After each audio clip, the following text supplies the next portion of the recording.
Hello friends, good morning. কেমন আছেন আপনারা? আশা করি আপনারা ভালো আছেন, সুস্থ আছেন।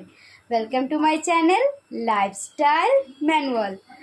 আজকে আর একটা বাঙালিদের ফেমাস রেসিপি, আর এই রেসিপিটা প্রত্যেকটা বাঙালির ঘরে হয়, কিন্তু ডিফারেন্সে হয়। আমরা বানাচ্ছি মাছের মাথা দিয়ে পুঁই শাকের ঘন্ট, আর দিদিভাই বানাচ্ছে। চলো দেখি। তেলের মধ্যে জিরা আর তেজপাতা ফোড়ন দিয়ে দিয়েছি, তার মধ্যে ঢেলে দিলাম সবজি কাটে রাখা সবজিগুলো, আলু, কচু, পটল, বেগুন, কুমড়ো আর মূলো, আর পুঁই শাকের ডাঁটা। পাতাটা এখন দিচ্ছি না, পাতাটা আমরা পরে দেবো। হালকা নাড়াচাড়া করে নুন দিয়ে আমরা এটাকে ঢেকে রেখে দেবো এখন।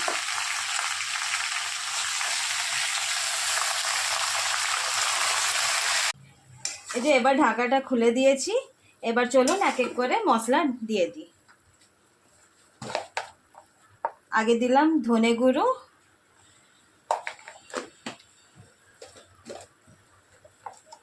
জিরা গুঁড়ো,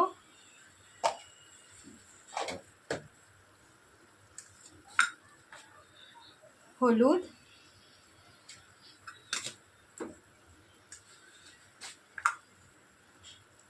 আর অল্প শুকনো লঙ্কা।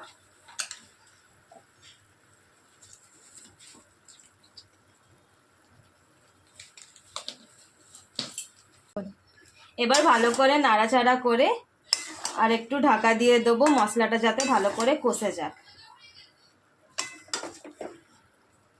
মশলাটা ভালো করে একটু ভাজা ভাজা হয়ে যাওয়ার পর এবার সবজিগুলো মজে গেছে। এবার আমি শাকটা দিয়ে দিয়েছি। এবার আবার একটু নাড়াচাড়া করে দিলাম, নাড়াচাড়া করে ঢাকাটা দিয়ে দিচ্ছি। এবার মাছের মাথাগুলোকে পরিষ্কার করে নুন হলুদ মেখে রেখেছি। এবার এক এক করে ভাজা স্টার্ট করছি।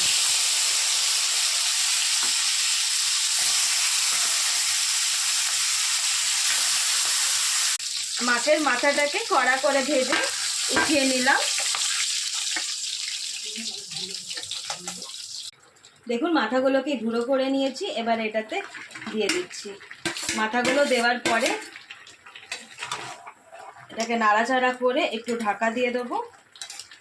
তারপরে বাস রেডি আমাদের মাছের মাথা দিয়ে পুঁই শাকের ঘন্ট। এই দেখুন আমাদের মাছের মাথা দিয়ে পুঁই শাকের ঘন্ট রেডি।